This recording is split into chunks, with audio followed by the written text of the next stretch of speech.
The whisper behind the door of the air in the house was still, quiet in a way that only great wealth can afford. Behind the walls of glass and stone, Sundar Pichai sat in his study, eyes fixed on the rows of glowing data before him. Outside, the California sun was beginning to dim, throwing long shadows across the marble floors.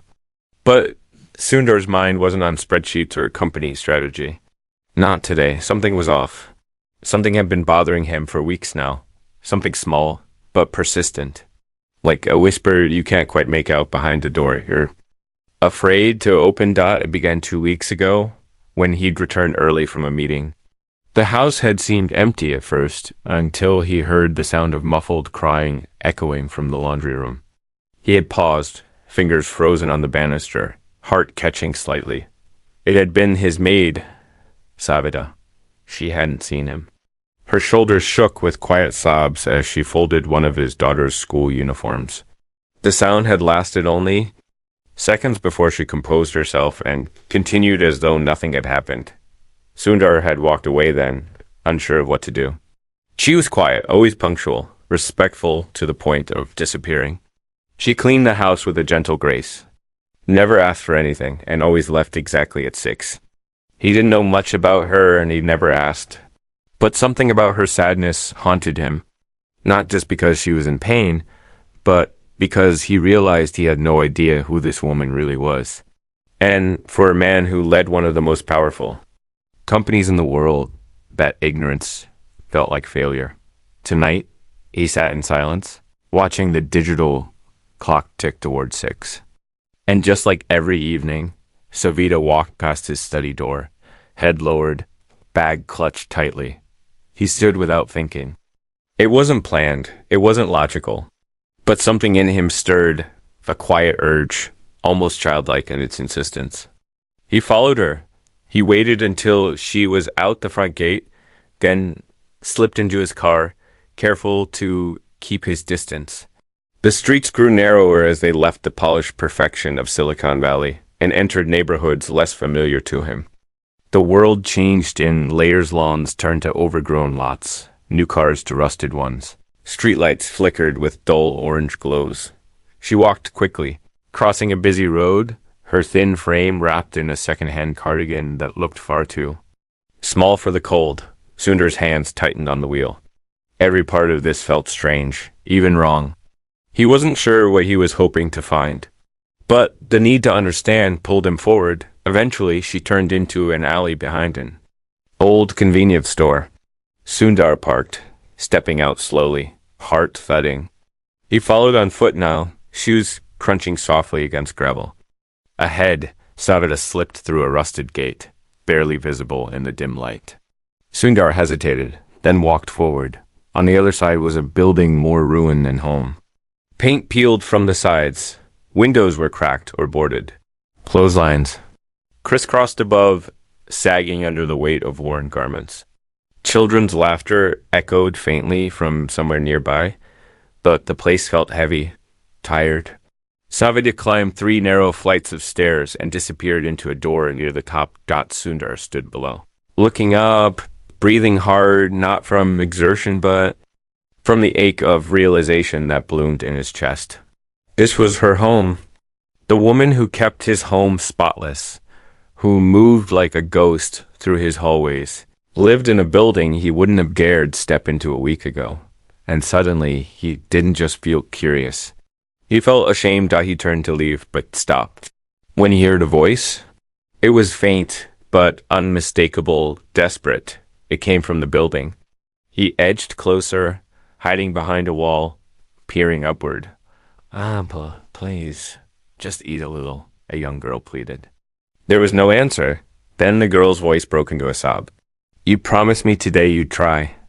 His breath caught. Savita had a daughter. A few moments later, the door opened and Sundar stepped back quickly. Savita stood at the threshold, clutching a container. She locked the door behind her and descended the stairs. Her face was tight, her eyes red, but her hands were steady. She passed him without seeing, and he watched her disappear into the alley again, headed somewhere with purpose. He followed once more, feeling a strange helplessness growing inside him. They walked for nearly 10 minutes until she stopped at a church. The sign out front was old and faded, its lights long dead. Inside, a few men and women shuffled between folding chairs, some sipping soup, others huddled in blankets. Savita moved to the back, knelt beside an old man lying on a cot, and offered him the container.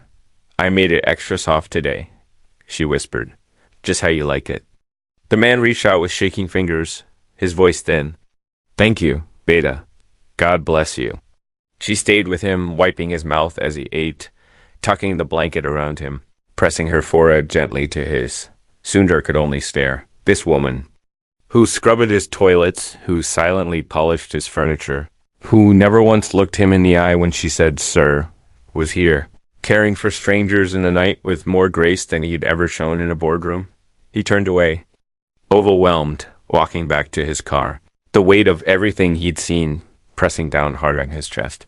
When he got home, the silence in his house felt different, heavier. Colder. He stood in the kitchen, the same place where Savita folded napkins and stacked plates without a sound. He thought about her daughter, about the girl who begged her mother to eat. He thought about the old man in the church, about the quiet strength in Savita's eyes. Then he sat at the table, put his head in his hands, and whispered into the empty room, "How did I never see her?" And in that moment, Sundar Pichai, the man known for solving some of the world's most complex problems, realized he hadn't even begun to understand the people right in front of him. But that was only the beginning, because the next night, he followed her again, and this time, what he saw would change everything. Asterisk, the secrets we bury asunder couldn't sleep. He lay awake long after midnight, staring at the dark ceiling of his bedroom, the silence of his mansion now unsettling, the soft hum of the air conditioner, once a background comfort, now felt loud and artificial. He kept seeing Savita's face, not the polite, quiet one she wore at work, but the tired, wounded, gentle one he saw outside the walls of his home. Her voice echoed in his memory, not in words she'd spoken to him, but in the ones she'd spoken to others. To the old man at the church, to her daughter behind that peeling door, he had never felt more foolish, more blind, for a man whose life was built on data, logic, and systems. There was no algorithm to measure how badly he'd misunderstood her. He had always told himself he respected everyone equally, that he treated his employees with fairness, but he had never really seen Savita. Not truly. And now that he had, he couldn't unsee her. The next morning, he moved through his day like a ghost. Meetings passed in a blur. Emails went unanswered. He sat through a video conference with a global team and didn't hear a word they said.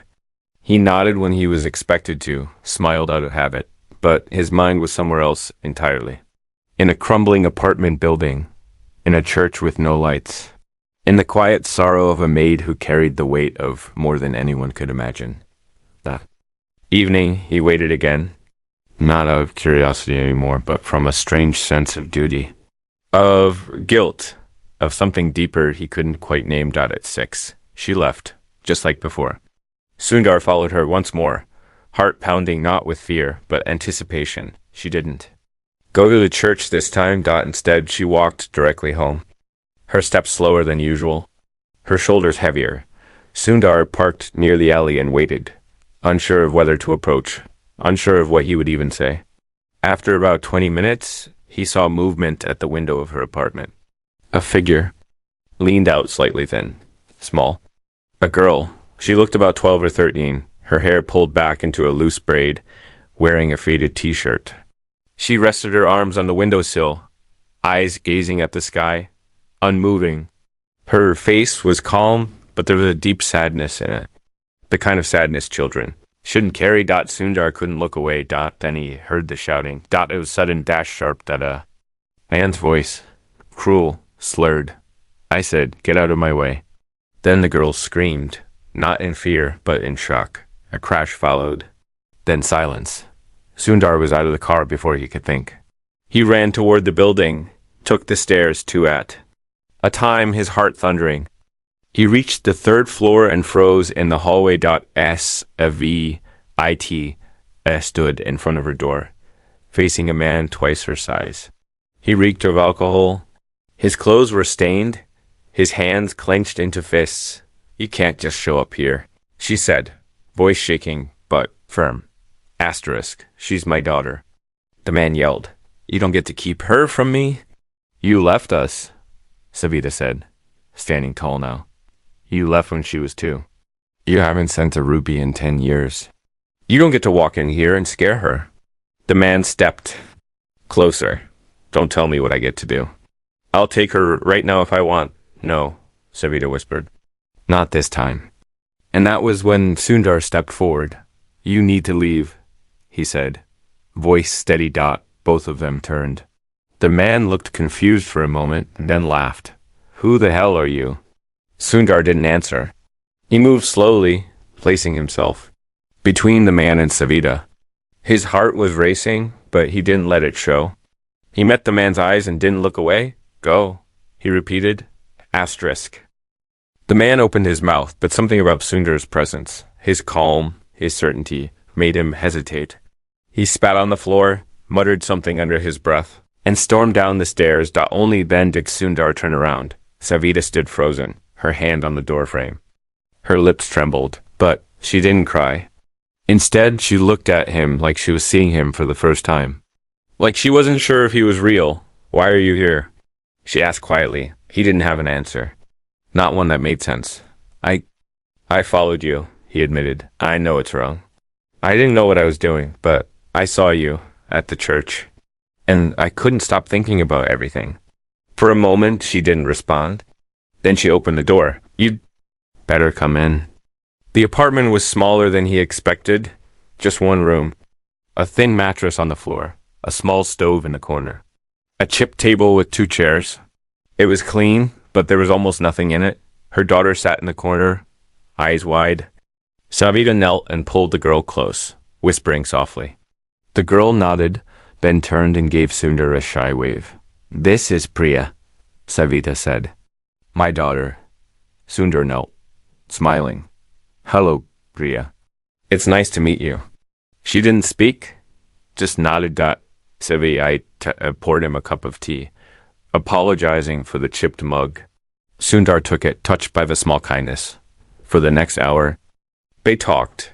She told him everything. How she had come to America with her husband, who promised a better life.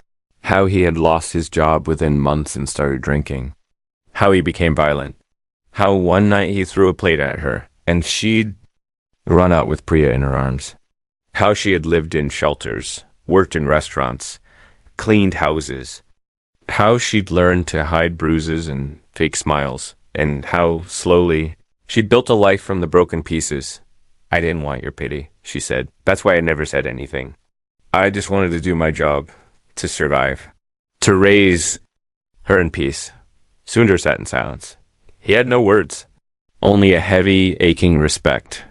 "You don't need to be invisible," he said quietly. "Not anymore." She didn't answer, but her eyes shimmered with something soft, something close to hope. He stood to leave. "Thank you for the tea," he said, "and for trusting me." Outside, the night was cool. The stars were faint behind the city lights. He got in his car, and just before starting the engine, he looked back at the building. In the window, Priya waved, and somewhere deep inside Sundar, something shifted. He didn't know it yet, but this night would set into motion a decision that would shock everyone around him.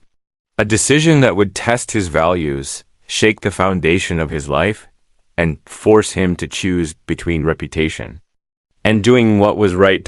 Asterisk, the line you cannot uncross next morning began like any other.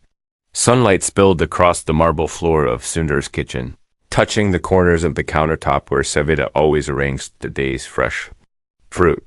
Only this time, it was Sundar who stood there, lost in the stillness, looking out at the long, empty hallway. The house felt different now. Not because anything had changed outside, but because everything inside him had. He no longer saw the spotless surfaces and tasteful decor as signs of success. He saw them as a silence too long accepted, a comfort built on the unseen work of someone who had suffered in silence, just meters away. He called off his meetings that day. Not just to rest, not just to think, but to plan. Because something inside him had taken root. A quiet voice that grew louder with each passing hour. And for the first time in a long time, Sundar wasn't thinking about the next product launch or quarterly earnings or shareholder reports. He was thinking about Priya and the fear in her eyes when her father appeared at that door. He couldn't just walk away now. He wouldn't dot by afternoon. He was on the phone with his legal advisor. What if someone undocumented is being threatened by a former spouse? He asked, what options would they have? The lawyer paused. Well, it depends. It's complicated. They could apply for a U visa if they were victims of abuse or assault, but they'd need to report it, build a case. And that takes time, often years. And during that time, Sundar asked, could they be deported? It's possible. The lawyer said unless they're protected, but even then, it's not guaranteed. The line fell silent. Sundar ran a hand through his hair, the weight of it pressing hard on his chest. What are you trying to do, Sundar? He didn't answer. Not yet. That evening, Savita returned to work like nothing had happened. Her clothes were clean, her hair tied back neatly. She folded the towels with the same quiet precision. Sundar watched her from the hallway, unsure how to start the conversation. When he finally stepped forward, she straightened instantly, eyes wide. You don't have to work today, he said softly. You've been through enough. She shook her head.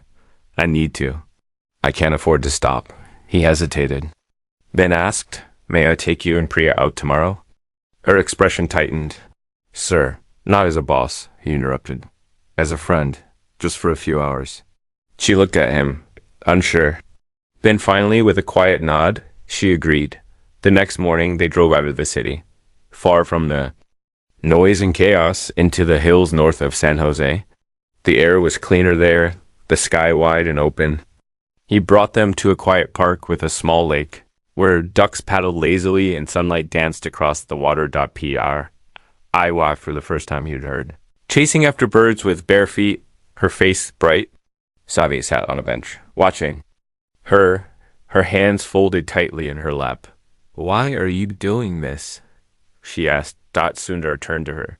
Because I can. And because no one did it for you when they should have. Her eyes welled up, but she blinked quickly, hiding it. Scared. She admitted, he might come back, and I don't know what I'll do. You don't have to do it alone, Sundar said. Not anymore. They spoke for hours, about her past, about India, about the dreams she had once buried beneath years of pain and poverty. I wanted to teach, she said, back in Chennai. Before I got married, I was supposed to become a school teacher. You still can, Sundar said. She shook her head. I'm too old to start over. You're not, he said firmly. You're just not used to people believing in you. She looked at him then, not with fear or shame, but with something new, something like trust. Later that night, Sundar sat in his office, staring at a blank document on his laptop. Then, without hesitation, he began to type. The next morning, he brought a printed copy to Savita. What is this? She asked. Read it, he said. She unfolded the paper and began. Reading slowly, her hands trembled as her eyes scanned each line. It was a letter, addressed to immigration authorities. A personal statement from Sundar Pichai himself. A detailed account of Savita's circumstances. A request for legal protection. He had also written a proposal to sponsor her education. A plan to help her gain legal status. It was all in writing. Official, binding, signed. Why are you doing this? She whispered. Because I should have done something long ago, he replied. And because your daughter deserves to grow up safe, with a mother who's free to dream again. Tears spilled down her cheeks, silent and raw, but it wasn't just kindness that drove Sundar now. It was something deeper, a reckoning. Because he had spent years climbing ladders, building empires, shaping the future through code and innovation. And yet, in all that time, he had never used his power for something this small, this human, this important. That night, as he watched, Priya sleep on the couch in the guest house he offered them for the interim. He realized something. The line between leader and servant is thinner than most think. But there's another line, too. The one between who you are and who you could be if you're willing to see what's always been right in front of you, and Sundar had just stepped over it. But while Sundar was helping her build a better future, someone else was planning to take it all away, asterisk the storm. That doesn't knock days that followed were the kind that make you believe healing is possible. Mornings in the guest house were filled with the smell of warm chai, soft laughter between Sundar and Priya, and the gentle rustle of Savita sweeping the small porch with an old straw broom out of habit, not duty. For the first time in years, she was not cleaning for someone else. She was simply living. She still kept things neat, still moved with the quiet grace of someone used to staying unnoticed. But Sundar began to notice something subtle and powerful in her. She was beginning to lift her head when she spoke. Priya started school nearby, with Sundar personally enrolling her. She was quiet, shy, always watching others first before speaking. But she had a curious mind and a fierce determination that mirrored her mother's. She loved books. She devoured every one Sundar brought her, reading them curled up by the guest house window as the California sun poured in. For the first time, Savita allowed herself to breathe. She took English classes in the evenings. Sundar arranged for an immigration consultant, a trauma counselor, and even a tutor to help her prepare for a certification exam to re-enter education. Her dream of teaching, once buried under the rubble of violence and shame, began to rise again, slowly, quietly, like a seed pushing through hardened earth. Everything felt new. Everything felt fragile, and then, without warning, the storm arrived. It didn't knock. It never does. Asterisk on a Thursday morning, as Sundar prepared for a board meeting, he received a call. Unknown number. He ignored it. Then another, and another. Finally, he answered. The voice on the other end was calm, cold, and clipped. Mr. Pichai, this is Agent Rodriguez from Homeland Security. We need to speak to you about an unauthorized individual residing on your private property. We believe you are knowingly harboring an undocumented immigrant. We're requesting full cooperation. His blood ran cold. There must be a mistake, he said quickly. She's under legal counsel. We're in the process. That may be, the agent replied. But an anonymous report has been filed. And based on that tip, we have reason to investigate further. We'll be arriving shortly. They hung up. His hand shook. For the first time in years, Sundar felt fear, not for his career or reputation, but for someone else's life. He grabbed his keys and drove home faster than he had ever allowed himself to. When he arrived, 2 government vehicles were parked. Outside the gates, Savita stood on the porch, holding Priya close. Her face was pale, her body stiff, but her eyes were clear. She'd been here before. She knew this rhythm. The knock. The questioning. The looks. Agent Rodriguez stepped forward. Clipboard in hand. Sundar intercepted him. She's under protection, he said firmly. I've filed paperwork, written a personal statement. We have a lawyer, and she's cooperating fully. And yet, Rodriguez replied, she's living on your property, without legal status. That's enough to trigger removal proceedings. Unless something changes immediately. Sundar looked at Savita, then at Priya, who gripped her mother's dress tightly. Trembling, he turned back to the agent. She's under my employment and sponsorship, Sundar said. I've transferred her to a new role, education research associate. It's legal. I've just filed the change through my office. Rodriguez raised an eyebrow. You're saying you hired her to work for Google? No, Sundar said. Not for the company. For me. Privately.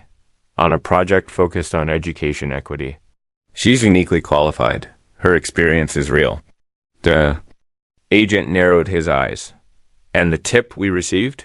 Someone's trying to hurt her, Sundar replied, voice steady. Her ex-husband. He showed up a week ago. Threatened her. I intervened. This is retaliation. There was a pause. Rodriguez didn't reply, but he didn't press further. Instead, he flipped through his notes, nodded, and said, We'll need to verify all documentation within 72 hours. If there's any discrepancy, this case escalates. Understand? Sundar nodded. You'll have everything. They left. The moment the gate closed behind them, Savita collapsed to her knees. She didn't cry loudly, just leaned forward, pressing her face into her hands, body shaking. Priya clung to her. Sundar crouched beside them, but didn't touch her. He understood that some grief needed space. Some pain couldn't be consoled. Only witnessed Dot after several long minutes. She lifted her head. I thought it was over. She whispered. It's not, Sundar said softly. But we'll fight together. Later that night, as the house grew quiet again, Sundar sat alone on the porch. He couldn't shake the weight of it all. The thought that a single call could unravel everything they were building. And yet, something deeper settled in him, too. He realized he was past the point of return. This wasn't a gesture anymore. It wasn't charity or a lesson in humility. He needed her to be safe. Not just for her or for Priya, but for himself. Because in helping her, he had found something he hadn't known he was missing. Something that had slipped away quietly over the years of boardrooms and briefings. Purpose. Not just professional. Not just intellectual, but human. And that's why the next morning, he made a decision that shocked even his most trusted team. He walked into a board meeting filled with executives and senior leaders, looked them all in the eye, and said, I want to allocate part of our next innovation fund to build a private initiative, and an educational program to train and certify domestic workers for teaching careers. Real support, real sponsorship. And we start with one person. The room fell silent. Who's the candidate? Someone asked. He paused. Then said clearly, her name is Savita, and she was my maid. Some stared. Some whispered. One person even laughed nervously. But Sundar didn't flinch, because he had already crossed the line between image and integrity, and he wasn't going back. But outside the walls of that boardroom, something else was happening. Her ex-husband hadn't disappeared. He was watching, waiting, and planning something far worse than a phone call. Asterisk. When shadows come, home myth. Air that morning carried a strange weight. It wasn't visible, not in the sky, not in the light that filtered through the guest house windows, but it was there. An unease that crept in slow, invisible, like water soaking into wood. Sundar felt it the moment he stepped out into the garden. Coffee in hand, something about the silence didn't feel like peace. It felt like a warning. Priya was in the yard, feeding birds with bits of bread. Savita stood nearby, brushing her daughter's hair into a braid. Her face was brighter now, her movements looser. She had started wearing her own clothes again, not uniforms. Colors had returned to her wardrobe. Soft greens and blues. Like a flower reopening after years of drought. Sundar watched them from a distance, thinking about everything they'd endured. The visit from Homeland Security had shaken them, but it hadn't broken them. In the days that followed, his legal team had worked nonstop to secure documentation, letters of support, and filed a sponsorship formally. They were close, very close to stability. Just a few more papers. A few more days. But sometimes darkness doesn't wait for permission. Just before noon, Sundar received a call from his head of security. Sir, the voice said, calm but urgent. We have an issue. His stomach sank. What is it? He asked. A man was seen loitering near the perimeter. Tall, late 40s, beard. He tried to get through the side gate, but ran off when confronted. Sundar didn't need a name. He already knew who it was. Without another word. He ran to the guest house. When Savita saw his face. She already understood. He's here, isn't he? She asked, her voice no longer afraid, just tired. Like a woman who knew that some ghosts don't leave you unless you face them. We'll handle it, Sundar said. You're not alone anymore. But Savita wasn't content to hide. Not this time. Not after everything they had survived. She reached for her phone, opened the camera, and recorded a message. In it. She told her story. From beginning to now, every detail, every bruise, every choice. She named her ex-husband. She named the abuse. She named her fear. Then in the same breath, she named her hope. This is my voice, she said into the lens. For years, I was quiet because I thought silence was safety. But silence is a prison, and I am done living in cages. Sundar watched, speechless. It was the bravest thing he had ever seen. She posted the video online, not for views, not for justice, not even for protection.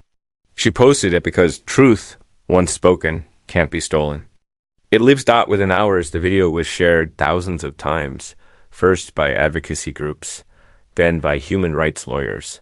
Then, slowly, by the public. People were moved, outraged, inspired, but not everyone was moved toward compassion. That night, just after midnight, the storm broke. A brick shattered the window of the guest house. Screams echoed. Glass flew. Priya clutched her mother, sobbing. Sundar burst through the door with his security team close behind. Outside, they found no one. Just a note. 4 words scrawled in red ink. She belongs to me. The handwriting was unmistakable. The police were called. The area swept. Extra guards were posted. But Sundar knew it wasn't enough. They were no longer dealing with anger. They were dealing with obsession. The next day, a restraining order was filed. Priya was moved to a secure location for her safety. Savita, though shaken, insisted. On staying. I won't run, she said. Not this time. I ran once, and I have been running ever since.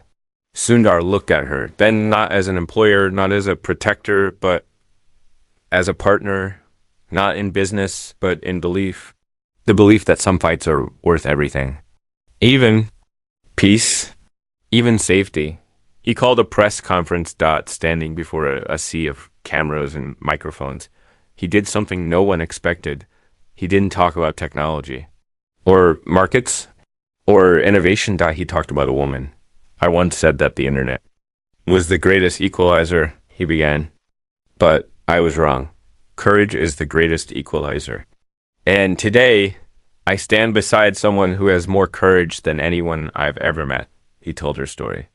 Not in detail that would shame her, but in truth that would honor her. He spoke about domestic workers, about the invisible millions who clean our homes, raise our children, cook our meals, and how society turns its back when they suffer. We can build smarter machines, he said. But if we don't build a more compassionate world, we've failed. He announced the launch of a new fund, a real, permanent one, to support education, legal aid, and housing for survivors like Savita, not in her name. With her, asterisk, and then something remarkable happened. Emails flooded in, not just from celebrities or journalists, but from women, from men, from survivors, from people who had been silent for years and finally found their voice. Because Savita had found hers. But as the world rallied around her, another shadow moved silently through the city. Her ex-husband had gone off the grid. He wasn't just trying to scare her anymore. He was planning something final. And one night, when Sundar returned from the office later than usual, he found the gate broken, glass on the floor, guards unconscious. Doors open. And Savita, gone. Asterisk. The last choice of first thing Sundar noticed was the stillness. Not the normal kind, the kind you hear when a house is asleep or a room is empty, but the thick, suffocating kind that presses against your ribs and makes your breath shallow. His shoes crunched softly on the shattered glass at the entrance. The air smelled of fear and broken things. His security chief lay slumped against the wall, groaning faintly, blood dripping from a cut above his eye. But there was no sign of Savita, no sign of Priya. Only her phone, left on the floor beside a torn piece of cloth one Sundar recognized. Immediately, it was the hem of the dress she wore that morning. He knelt down, heart pounding. His mind raced through everything. The threats, the police reports, the legal paperwork, the press coverage. It had all felt like progress, a steady climb out of darkness. And then in one moment, it all vanished. Fear. Real fear, not imagined. Not symbolic wrapped around him like cold wire. But he did not freeze. He stood, called the emergency line, and gave one order to his security team. Find her, now. Within minutes, the property was swarming with search teams. Drones scanning nearby streets, cars combing through every alley. Sundar was on the phone with the chief of police, insisting this be treated not just as a break-in, but as a kidnapping. He called the head of cybersecurity to track Savita's phone, then contacted Priya's temporary school for any sign of movement. Time slowed. Every minute felt like hours. At 3:12 a.m., they got a hit. Her phone had pinged once, just once from a location nearly an hour away. A closed motel on the edge of the city, run down, forgotten. The kind of place where people go when they want to disappear or make someone else disappear. Sundar didn't wait for the police to respond. He got in his car, 2 guards behind him, and drove like he hadn't in years. Every red light stretched forever. Every turn felt like a lifetime. He barely noticed his own hands shaking. The motel was quiet. A single flickering light outside. 1 car in the lot. The door to room 7 slightly ajar. He approached slowly, holding his breath. Inside. The room was dim, the curtains drawn shut. A chair lay overturned. There were bruises on the wall, marks from a struggle. Then he heard it. A voice. You think you can just erase me? The words were slurred. Angry. Sundar stepped in, careful not to make a sound. His eyes adjusted to the light. In the far corner, Savita knelt on the ground, one arm shielding Priya, who clung to her like a lifeline. Standing above them was her ex-husband, bottle in hand, rage twisting his face. I gave you a life, he spat. And you betrayed me. In front of the whole world. Savita's voice trembled. You gave me pain, and I survived it. That's not betrayal. That's survival. He raised the bottle. Don't. Sundar shouted. The man froze. Sundar stepped forward. No longer the CEO of a tech empire, no longer a public figure, but simply a man who had seen too much and waited too long to speak. His hands were empty, his voice low, but his presence filled the room. You don't get to take her down again, he said. You don't get to finish what you started. She's not your victim. She's your consequence. The man laughed bitterly. You think this ends with you? You think she's safe because she works for some big shot? No, Sundar said. She's safe because she stood up, because she chose to fight when she could have hidden. He looked at Savita, and now it's your turn again. Something shifted in her eyes. Not fear, not even anger, but clarity. The same kind of clarity that changes the ending of a story. She stood slowly, placing Priya behind her. Her voice was soft, steady. This is the last time you touch my life. I am not yours, not your wife, not your secret, not your shame. I am me, and I'm done being silent. For a second, her ex-husband just stared at her. Then, without warning, he lunged. But this time, she didn't flinch. Sundar moved forward, catching the man's arm, holding him back. His guards rushed in seconds later, tackling him to the ground, pinning him down. Sirens wailed outside. Red and blue lights flashed through the dusty motel curtains. Within moments, it was over. He was arrested. Taken away. But the real victory wasn't the arrest. It was the silence that followed. A silence, not of fear, but of peace. Savita sank to the ground, wrapping her arms around Priya. They cried together, not because they were broken, but because they were finally safe. Sundar stepped outside, heart still racing, breath catching in his chest. The sky was starting to lighten. Dawn, not just in the world, but inside him too. The days that followed were different. The press covered the story widely, though Sundar declined interviews. He didn't want to speak for Savita. She had already spoken, and the world had listened. The case against her ex-husband moved quickly. With the video, the threats, the kidnapping, the abuse records, all of it laid bare. Justice came swift. And this time, it stayed. Sundar helped expedite her visa under special protection. She was safe, legal, home. But that wasn't the end. It was a beginning. Months later, Savita stood in a classroom, teaching a group of children how to read. Her voice was calm, her eyes bright, her presence steady. She had passed every exam, earned every credential, not because of charity, but because of who she was when no one was looking. Priya sat in the front row. Smiling Dot and Sundar watched quietly from the doorway, unnoticed by the children, by the teachers, by the world. Dot, and that was enough. Because in a world obsessed with innovation, he had learned the most powerful thing we can create is space for others to rise. Space for silence to break. Space for someone invisible to finally be seen. And though he had once changed the internet, this time, a maid changed. Him, asterisk.